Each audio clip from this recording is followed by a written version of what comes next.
وہ ساتھ ہی اٹھے۔ آپ نے مجھ سے میرے 2 دوست دور کر دیے باپا، ایک کو وقت کے پار بھیج دیا، دوسرے کو بے اعتبار کر دیا۔ میں فی الحال تنہا رہنا چاہتی ہوں، وہ اکتائے ہوئے انداز میں کہتی ایک طرف کو چلنے لگی۔ ترکش وہیں چھوڑ دیا، سینے پر بازو لپیٹے اور دور چلتی گئی۔ میں تمہارے بھلے کے لیے کہہ رہا ہوں۔ مراد نے دیکھا وہ تھوڑی دور جا کر زمین پر بیٹھ گئی تھی۔ وہ مسکرا دیا۔ وہ دونوں ہاتھوں سے مٹی کھود رہی تھی۔ وہ بچپن میں اکثر ایسا ہی کرتی تھی، ناراض ہوتی تو جا کے درختوں کے بیچ زمین پر بیٹھ جاتی، جوتے اتارتی، مٹی کھودتی اور ایک اونچا محل بناتی۔ وہ آج بھی یہی کر رہی تھی۔ اس کے ہاتھ غصے میں تیز تیز کام کر رہے تھے۔ وہ پھر سے محل بنا رہی تھی۔ وہ اسے وہیں چھوڑ کر آگے بڑھ گیا۔ دن چڑھنے لگا اور مراد کو محل جا کر بہت سے کام تھے۔ اسے اس لباس سے بھی چھٹکارا چاہیے تھا جو اس نے اپنا عہد پورا کرنے کے لیے پہنا تھا۔ اس نے وان فاتح سے کیا وعدہ اپنے تئیں پورا کر دیا تھا۔ اب وہ دونوں اس کی مرضی کے منصوبے کے تحت چل رہے تھے اور چلتے رہیں گے۔ مراد کو مزید کسی محنت یا جہد کی ضرورت نہ تھی، وہ اپنا مقصد حاصل کر چکا تھا۔ وہ جنگل سے نکل کر محل کی طرف جانے والے راستے پر چل رہا تھا جب ایک فکرہ ذہن سے ٹکرایا۔ تاشا ایک سمندری سفر پر جائے گی جس سے وہ واپس نہیں آئے گی۔ مراد ٹھہر گیا۔ گردن موڑی جنگل اس پار ساحل سمندر تھا جو ویران پڑا تھا۔ اس کے ذہن میں ایک دوسرا منظر لہرایا، وہ منظر جو وہ تھوڑی دیر پہلے دیکھ کر آیا تھا۔ مٹی پر غصے میں بیٹھی تالیہ محل بناتے، اس کے کیچڑ میں لتھڑے ہاتھ اور اس کے جوتے۔ تالیہ نے جوتے نہیں اتارے تھے۔ آپ چیتالیہ کو ویسے نہیں جانتے جیسے میں جانتا ہوں۔ مراد ایک دم پیچھے کو بھاگا۔ میں اپنی دنیا میں فریب کار تھی باپا، میرا ہنر فریب دیتا تھا۔ وہ تیزی سے جنگل کی طرف واپس جا رہا تھا۔ فریب کار وہ ہوتا ہے باپا جو دوسروں کو وہ دکھائے جو وہ دیکھنا چاہتا ہے۔ پرانے الفاظ اس کے دماغ میں گونج رہے تھے۔ ہر طرف درخت ہی درخت تھے۔ وہ پسینے میں شراب اور ان کے درمیان بھاگتا جا رہا تھا۔ مجھے صرف فریب کاری آتی ہے اور جو مجھے کرنا آتا ہے وہ ہمیشہ میری جان بچاتا رہے گا۔ وہ اس مقام تک آیا تو دیکھا مٹی کا محل آدھا بنا کھڑا تھا اور تالیہ وہاں نہیں تھی۔ مراد نے آنکھیں بند کی، زیر لب کچھ پڑھا اور پھر اسے اندازہ ہو گیا کہ اسے کس طرف جانا ہے۔ وہ تیزی سے اس سمت بھاگا۔ چند درختوں کے درمیان ایک خالی قطعہ تھا، وہاں زمین پر ایک ڈھکن کھلا ہوا پڑا تھا۔ اس کے ساتھ ایک آدمی کھڑا تھیلے میں کچھ ڈال رہا تھا۔ اس کی مراد کی طرف پشت تھی۔ قدموں کی آواز پر وہ ٹھٹک گیا اور پھر آہستہ سے پلٹا۔ مراد کو دیکھا تو ساکت رہ گیا۔ آدم بن محمد، رادہ مراد سرخ پڑتی آنکھوں سے اسے دیکھ رہا تھا۔ ایڈم کے ہاتھ تھیلے پر رک گئے۔ اس کا منہ ذرا سا کھل گیا، پھر اس نے افسوس سے سر جھٹکا اور اونچی آواز میں بولا، سوری چیتالیہ، لیکن آپ کے ولن باپ کو کون کرنا اتنا آسان نہیں تھا۔ مراد کی نظریں ایڈم کے عقب میں اٹھی۔ وہاں زمین پر ایک ڈھکن سا کھلا ہوا نظر آ رہا تھا۔ یقیناً نیچے سیڑھیاں تھیں، کیونکہ اگلے ہی لمحے زینے چڑھنے کی آواز آئی اور پھر وہ باہر نکلی۔ مراد کو دیکھ کر اس کی رنگت بدلی۔ وہ آہستہ سے باہر نکلی، پھر ان دونوں نے ایک دوسرے کو دیکھا۔ ہم پکڑے گئے ہیں، ایڈم سرگوشی میں بولا۔ فکر نہ کرو، میرا ولن باپ اکیلا ہے، وہ اپنی زبان میں کہتی ایڈم کے سامنے آئی اور سرد مہری سے مراد کو دیکھا، جس کے چہرے پر ایک رنگ آ رہا تھا، ایک جا رہا تھا۔ تم مجھے دھوکہ دے رہی تھیں۔ آپ اپنے مقدر سے اس سے زیادہ اور کیا چاہتے ہیں باپا کہ لوگ آپ کو پسند کرتے ہیں اور آپ سلطان بن جائیں گے، وہ طنز سے بولی۔ مراد نے بے بسی بھرے غصے سے ایڈم کو دیکھا۔ تم زندہ تھے؟ وہ بالکل صحت مند نظر آ رہا تھا اور اپنے پورے قد سے کھڑا تھا۔ سادھی بند ہونٹوں سے منہ میں کچھ چبا بھی رہا تھا۔ جی راجا، یہ زندہ تھا، اپنے تئیں تو آپ اسے مار چکے تھے، وہ رکھائی سے بولی۔ یہ وہ تالیہ نہیں تھی جسے مراد راجا جانتا تھا۔ وہ کیا ہے مراد راجا؟ کہ ایڈم توڑی کھجاتے ہوئے بولا، مجھے کتابوں نے کبھی دھوکہ نہیں دیا اور آپ نے کبھی ہم سے سچ نہیں بولا۔ ہم تینوں کو معلوم تھا کہ آپ کبھی بھی اصل ترکیب نہیں دیں گے۔ مجھے اصل ترکیب کتابوں سے معلوم ہو گئی تھی۔ یہ بھی معلوم ہو گیا تھا کہ آپ کی دوا مجھے کوڑ میں مبتلا کر دے گی، اسی لیے میں نے دوا اپنی ترکیب کے مطابق بنائی تھی، آپ کی نہیں۔ گو کہ خود مجھے اور چیتالیہ کو ڈر تھا کہ ہم بہت بڑا خطرہ مول لے رہے ہیں، لیکن میں سورج نکلنے سے پہلے تندرست ہو گیا تھا۔ میں نے تمہاری لاش دیکھی تھی، وہ مارے تیش کی یقین نہیں کر پا رہا تھا۔ ایڈم نے ابرو اچکائے۔ ہماری دنیا میں اپنی جعلی موت ظاہر کرنا بہت عام سی بات ہے۔ کوڑ کا یہی فائدہ ہے کہ اس کی بدبو دوسرے سپاہیوں کو قریب نہیں آنے دیتی، صرف ہمارا بندہ قریب آتا ہے۔ تمہارا بندہ؟ مراد کا سانس تھم گیا۔ عارف، ہم نے عارف کو خرید لیا تھا، وہ اسی رکھائی سے مراد کی آنکھوں میں دیکھ کر بولی۔ عارف کی سب سے بڑی خواہش یہ تھی کہ ہم یہاں سے چلے جائیں۔ وہ ہم نے پوری کرنے کا وعدہ کیا، ڈھیر سارا سونا دیا اور اس نے ہمارا ساتھ۔ عارف بہانے سے آپ کے سپاہی کو قید خانے سے نکال دیتا اور ایڈم اپنی جلد پر جاری کوڑ کا خول چڑھا لیتا۔ وہ سب اداکاری تھی؟ مراد کی آنکھوں سے شعلے اٹھ رہے تھے۔ میرے سامنے اس کے لیے پریشان ہونا، وہ سب؟ ہاں جی، وہ سب فریب تھا، لیکن میں نے آپ کو ایک موقع دیا تھا۔ وہ تنفر سے اسے دیکھ کر بولی۔ مجھے تالیہ سمجھ کر ملیں اور مجھ سے پوچھیں کہ میں کیا چاہتی ہوں۔ میں آخر تک آپ سے سچ سننے کی منتظر رہی تاکہ آپ کو الوداع بول سکوں، لیکن آپ نے وہ موقع بھی گنوا دیا۔ مراد نے غصے سے ہنکارا بھرا۔ تو وہ تمہاری خواہش تھی نہ کہ فاتح کی۔ میں نے کہا تھا نا، آپ چیتالیہ کو نہیں جانتے۔ ایڈم مسکرا کر بولا۔ پتہ ہے راجا، وہ دکھ سے کہہ رہی تھی، پھر بھی مجھے لگا تھا کہ آپ کہیں گے ایڈم مر گیا ہے، وہ صحت یاب نہیں ہو سکا، مگر مجھے یا خود فاتح کو بھی اندازہ نہ تھا کہ آپ اسے واپس بھیجنے والا جھوٹ بولیں گے۔ آپ نے خود مجھے اپنے ہاتھوں سے کھویا ہے، اب میں بغیر کسی بوجھ کے یہاں سے جاؤں گی۔ مراد چونکا، نظریں عقب میں نظر آتے کھلے دہانے تک گئیں۔ مگر تمہارے پاس وقت کی چابی نہیں ہے؟ سرپرائز! ایڈم نے گردن میں زنجیر کے ساتھ پہنی چابی لہرائی۔ مراد کی آنکھیں بے یقینی سے پھیلیں۔ یہ کیسے؟ کیونکہ آپ ملاقہ کے واحد جادوگر نہیں ہیں۔ آواز پر تینوں نے گردن اس سمت موڑی جہاں سے وہ چلا آ رہا تھا، کاندھے پر تھیلا ڈالے، چہرے پر سنجیدہ سپاٹ تاثرات سجائے۔ وہ تالیہ اور ایڈم کے ساتھ آ کھڑا ہوا۔ سوری، مجھے دیر ہو گئی۔ پھر مراد راجہ کی آنکھوں میں براہ راست دیکھا۔ آپ کو سب معلوم ہو ہی گیا ہے تو بتاتا چلوں، میں جانتا تھا آپ چابی کبھی نہیں بنائیں گے، اسی لیے میں نے یان سوفو سے سودا کر لیا تھا۔ مراد نے گہری سانس لی۔ اور بدلے میں تم نے اسے بغاوت کی اطلاع اور بھاگنے میں مدد فراہم کی۔ بالکل، میں نے اسے دشمنی ترک کر دی اور اس نے مجھے چابی بنا دی۔ مجھے یہی چاہیے تھا، اور ہاں، یہ سب میں نے اپنے دوستوں کے علم میں لا کر کیا تھا۔ وہ مراد کو دیکھتے ہوئے درستی سے کہہ رہا تھا۔ میں نے ایک دفعہ ان سے چھپ کر آپ سے سودا کیا تھا، لیکن میں اب وہ انسان نہیں رہا جو مصلحتوں پر فیصلے کروں۔ میں ان چیزوں سے آزاد ہو چکا ہوں۔ میں اپنی غلطیوں سے سیکھ چکا ہوں۔ وہ تینوں شانہ بشانہ ایک ساتھ کھڑے تھے۔ تینوں کی نظروں میں مراد راجہ کے لیے سرد مہری تھی۔ اس نے غصے بھری بے بسی سے انہیں دیکھا۔ تم نے میرے ساتھ غداری کی، مجھے دھوکہ دیا۔ اس کا مخاطب فاتح تھا۔ وہ میری بیٹی ہے، اسے میں معاف کر سکتا ہوں، لیکن تم نے اچھا نہیں کیا۔ میں تمہیں تخت میں حصے دار بنا رہا تھا۔ میں نے تم پر اتنے احسانات کیے اور میں اپنے دوستوں کو نہیں چھوڑ سکتا راجا۔ اور تم تاشا، اس نے دکھ سے تالیہ کو دیکھا، تم میرے پاس آئی تھی اور کہا تھا تم یہاں ہمیشہ کے لیے واپس آ گئی ہو کیونکہ آپ نے فاتح سے ان کی یادیں چھین لی تھیں۔ آپ کے اس سودے کی وجہ سے کتنے مہینے میری زندگی جہنم بنی رہی، آپ کو اندازہ بھی نہیں ہے۔ میں کوئی شہزادی نہیں ہوں راجا، یہ میری دنیا نہیں ہے، نہ میرے اور آپ کے درمیان سچائی کا تعلق ہے۔ میں KL کی عام سی تالیہ ہوں، مجھے اب محلوں میں رہنے کی خواہش نہیں رہی۔ پھر اس نے گہری سانس لی اور جنگل میں اپنے سامنے کھڑے اکیلے مراد کو دیکھا۔ میں پچھلی دفعہ گئی تھی تو آپ سے ناراض تھی، اکتائی ہوئی تھی۔ اس دفعہ ناراض نہیں ہوں۔ مجھے آپ سے جو محبت تھی وہ ہمیشہ رہے گی، لیکن مجھے اب وہ تکلیف نہیں دے گی۔ آپ کو چھوڑنا تکلیف دہ نہیں ہے۔ مراد نے اپنے دائیں اور بائیں دیکھا۔ اس کے چہرے پہ جھنجھلاہٹ اور بے بسی تھی۔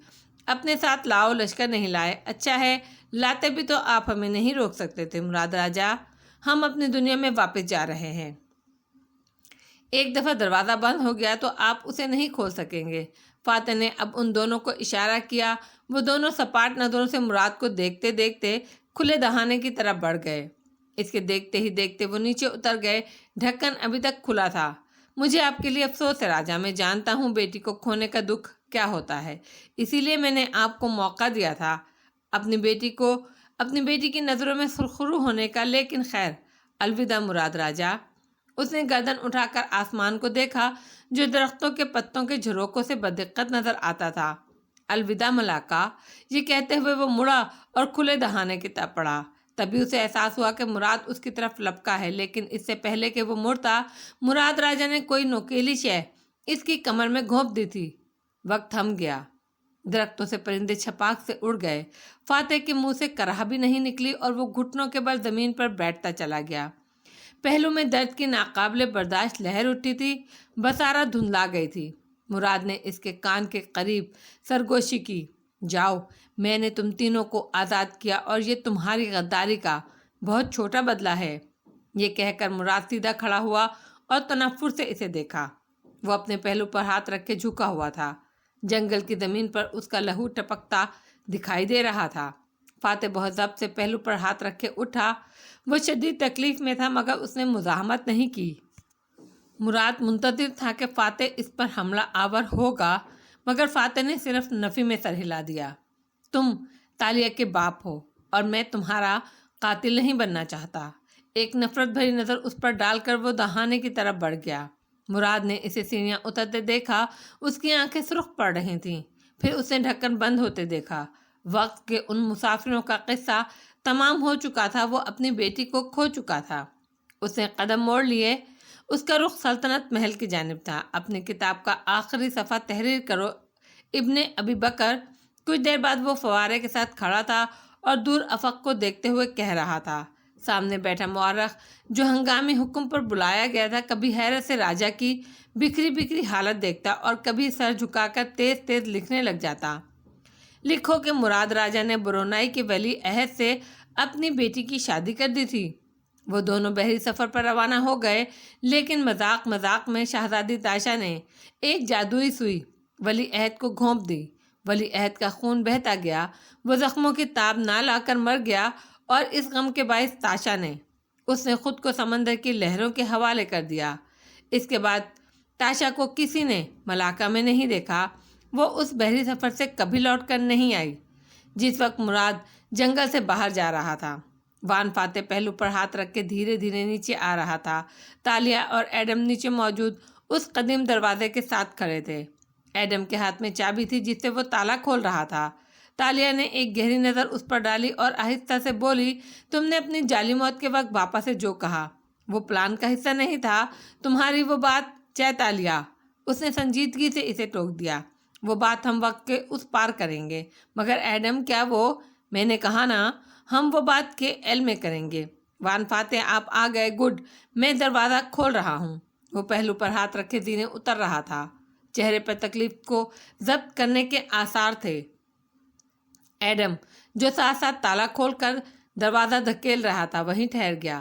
تالیہ نے بھی چونک کر اسے دیکھا۔ فاتح، وہ بے یقینی سے اس کی طرف بڑھی، اس کا بازو تھاما، پہلو پر رکھے اس کے ہاتھ خون سے سرخ ہو رہے تھے۔ تالیہ نے جگہ کو چھوا تو اس کی انگلیاں بھی خون سے بھیگ گئیں۔ یہ باپا نے کیا ہے؟ اس کی بے یقینی صدمے میں بدلی۔ ان باتوں کا وقت نہیں ہے، تالا کھل چکا ہے، ہمیں واپس جانا ہے، وہ قدرے سختی سے کہہ کر آگے بڑھا۔ آپ زخمی ہیں؟ ایڈم ہکا بکا رہ گیا۔ چلو ایڈم، جلدی کرو۔ وہ تکلیف برداشت کرتا تیزی سے چوکھٹ کی طرف جا رہا تھا۔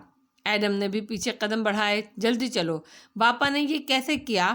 اس کا صدمہ اب غصے میں بدل رہا تھا، رنگت سرخ پڑنے لگی تھی۔ باپا نے اس آدمی پر حملہ کیا جو میرے لیے سب کچھ تھا۔ وہ ایک دم مڑی اور زینے پھیلانگتی اوپر کو لپکی۔ چہ تالیہ، آپ کیا کر رہی ہیں؟ ایڈم کی اکتائی ہوئی آواز سنائی دی۔ ڈھکن ابھی بند نہیں ہوا تھا۔ اس نے پوری قوت سے اسے ہٹایا اور سر باہر نکالا۔ مراد راجا، وہ غصے سے غرائی مگر سامنے جنگل کا فرش تنہا تھا۔ مراد دور جاتا دکھائی دے رہا تھا، وہ آواز پر بھی نہیں پلٹا۔ وہ اس کے پیچھے جانا چاہتی تھی، اس کا گریبان پکڑ کر اس سے پوچھنا چاہتی تھی کہ اس نے ایسا کیوں کیا، لیکن یہ ان سب باتوں کا وقت نہیں تھا۔ اگر دروازہ بند ہو گیا تو وہ یہیں پھنس جائے گی۔ بدقت ضبط کر کے وہ تیزی سے واپس آئی اور بھاری دروازہ دھیرے دھیرے چوکھٹ کے قریب جا رہا تھا۔ وہ چوکھٹ سے لگنے ہی والا تھا جب تالیہ نے اسے زور سے دھکیلا اور اندر داخل ہو گئی۔ اس کے گھستے ہی دروازہ بند ہو گیا۔ اب ہر طرف اندھیرا تھا۔ ایڈم، فاتح، اس نے اندھیرے میں پکارا۔ جواب نہ دارد۔ وہ تیزی سے آگے بڑھی، پیر زینوں سے ٹکرایا۔ وہ اندھیرے میں ٹٹولتی اوپر چڑھنے لگی۔ آخری زینے کے اوپر ڈھکن تھا۔ تالیہ نے اسے کھولا اور باہر نکلی۔ وہ سڑک کے کنارے پر کسی مین ہول سے باہر نکل رہی تھی۔ چند لمحے کے لیے ذہن کو سمجھ نہ آئی کہ وہ کہاں ہے، مگر پھر آہستہ آہستہ اس نے گردن گھمائی۔ وہ جدید ملاقہ کی ایک سڑک تھی۔ دور دور تک دکانیں اور ریسٹورنٹ بنے نظر آ رہے تھے۔ سڑک پر دو رویہ ٹریفک رواں دواں تھی۔ رات کا وقت تھا اور اسٹریٹ لائٹس جگمگا رہی تھیں۔ سامنے ایک بورڈ نظر آ رہا تھا، جونکر اسٹریٹ، اور آگے مڑنے کا اشارہ تھا، یعنی وہ جونکر اسٹریٹ کے قریب تھی۔ جونکر اسٹریٹ وہ جگہ تھی جہاں سے ذوالکفلی کا گھر تھوڑا ہی دور تھا، یعنی وہ درست مقام پہ تھی۔ اسے ذوالکفلی کے تہہ خانے سے نکلنا چاہیے تھا۔ وہ یہاں سے کیوں نکلی؟ وہ کپڑے جھاڑتی اٹھی، ادھر ادھر دیکھا، کوئی اس کی جانب متوجہ نہیں تھا، مگر کوئی ارد گرد تھا بھی نہیں۔ ایڈم، فاتح، اس نے زیر لب فکر مندی سے آوازیں دیں۔ وہ دونوں وہاں نہیں تھے۔ پلٹ کر مین ہول کو دیکھا تو وہاں زمین برابر ہو چکی تھی، جیسے وہاں کچھ تھا ہی نہیں۔ یہ کیسے ہو سکتا ہے؟ وہ تینوں ہمیشہ ساتھ جاتے اور ساتھ نکلتے تھے۔ اس نے اپنے ہاتھوں کو دیکھا۔ فاتح کا خون ابھی تک ان پر لگا تھا۔ اسے پھر سے فکر ہونے لگی۔ اسے ذوالکفلی کے گھر جانا چاہیے۔ وہ دونوں یقیناً وہیں سے نکلے ہوں گے۔ وہ تیزی سے جونکر اسٹریٹ کی سمت چل دی۔ گردن میں موجود کپڑا سر پر پہن لیا۔ وہ ایک مفرور ملزمہ تھی۔ اسے احتیاط سے کام لینا چاہیے تھا۔ سڑک کے کنارے ایک اونچی جگہ پر CLED آویزہ تھی۔ اس پر کوئی میچ دکھائی دے رہا تھا۔ تالیہ نے چلتے چلتے گردن اٹھا کر اسے دیکھا۔ کونے میں تاریخ اور وقت لکھا نظر آ رہا تھا، اتوار، 22 جنوری۔ وہ مسکرائی۔ یہ وہی وقت تھا جب وہ تینوں ذوالکفلی کے تہہ خانے سے وقت کے سفر پر نکلے تھے۔ وہ ایک لمحہ بھی ضائع کیے بغیر واپس آ گئی تھی، مگر وہ دونوں کہاں تھے؟ وہ چلتے چلتے جونکر اسٹریٹ پر آ گئی۔ وہاں بہت رش تھا، لوگوں کا ہجوم چلتا ہی جا رہا تھا۔ وہ اداسی سے مسکراتی ادھر ادھر دیکھتی آگے بڑھتی گئی۔ اتنا عرصہ قدیم ملاقہ میں رہنے کے بعد یہ سب نیا نیا لگ رہا تھا۔ ٹریفک، لوگوں کا انداز، عمارتیں، یہ وہی جونکر اسٹریٹ تھی جہاں وہ ان گنت دفعہ آئی تھی۔ لیکن جدید زمانے کا شہر کتنا منفرد تھا۔ ماضی بالآخر پیچھے رہ گیا تھا۔ وہ نئے سرے سے اپنی زندگی شروع کرنے کے لیے آزاد تھی۔ اسٹریٹ میں ایک جگہ وہ ٹھہر گئی، گردن موڑی تو بائیں جانب ایک کافی کوکو کی مہک یہاں تک محسوس ہو رہی تھی۔ اسے ذوالکفلی کے گھر جانے کے لیے کافی لے لینی چاہیے۔ وہ راستے میں پیتی جائے گی۔ بیٹھ کر پینے کا وقت نہیں تھا۔ اس کے پاس پیسے نہیں تھے، لیکن اسے ایک کریڈٹ کارڈ کا نمبر یاد تھا جسے وہ استعمال کر سکتی تھی۔ وہ کاؤنٹر پر گئی تو بارسٹا نے اسے خوش آمدید کہا۔ تالیہ نے اس کو آرڈر لکھوایا اور خود دروازے کے ساتھ ایک میز پر جا بیٹھی۔ خدا کرے یہ مجھے نہ پہچانے۔ وہ فاتح اور ایڈم سے ملنے سے پہلے گرفتار نہیں ہونا چاہتی تھی۔ کافی شاپ کی مرکزی دیوار پر ٹی وی اسکرین نصب تھی، اس پر نیوز بلیٹن نشر ہو رہی تھیں۔ تالیہ کی نظریں وہاں اٹھیں تو واپس مڑنا بھول گئیں۔ اسکرین پر ایک تھائی آدمی ایک ملے آدمی سے ہاتھ ملاتا نظر آ رہا تھا۔ ملے آدمی کو وہ پہچانتی تھی، ایسے ہی تو وہ پہچانتی تھی۔ نیوز کاسٹر پس منظر میں کہہ رہی تھی، تھائی لینڈ کے بادشاہ کا استقبال کرنے ملائیشیا کے وزیر اعظم وان فاتح خود نیچے تک آئے، اور یہ وہ لمحہ تھا جب تالیہ مراد کو احساس ہوا کہ کچھ غلط تھا۔ وہ چند لمحے ٹکر ٹکر اسکرین پر نظر آتے فاتح کو دیکھے گئی۔ 3 پیس میں ملبوس مسکراتا ہوا فاتح رامزل مختلف نظر آ رہا تھا۔ پھر اس کی نظریں سست روی سے شاپ کے اطراف میں اٹھیں۔ یہ جگہ مختلف تھی۔ یہ جگہ اس جونکر اسٹریٹ سے مختلف تھی جو اسے یاد تھی۔ اس نے اشارے سے بارسٹا کو بلایا۔ آج 22 جنوری ہے نا، اتوار کا دن؟ تالیہ نے بے یقینی سے پوچھا۔ بارسٹا نے مسکرا کر اثبات میں سر ہلایا۔ جی، آج اتوار ہے، 22 جنوری۔ 22 جنوری 2017، رائٹ؟ بارسٹا کی مسکراہٹ غائب ہوئی۔ آنکھوں میں اچنبھا در آیا۔ نہیں، یہ 2023 ہے۔ اس کے الفاظ نے تالیہ مراد کی سانس روک دی۔ نہیں نہیں، یہ 2017 ہے، تم مذاق کر رہے ہو نا، ہے نا؟ وہ میز پر زور سے ہاتھ مار کر بولی۔ اس کے چہرے پر بے پناہ خوف سمٹ آیا تھا۔ سوری میم، میں سمجھا نہیں، یہ 2023 ہے۔ بارسٹا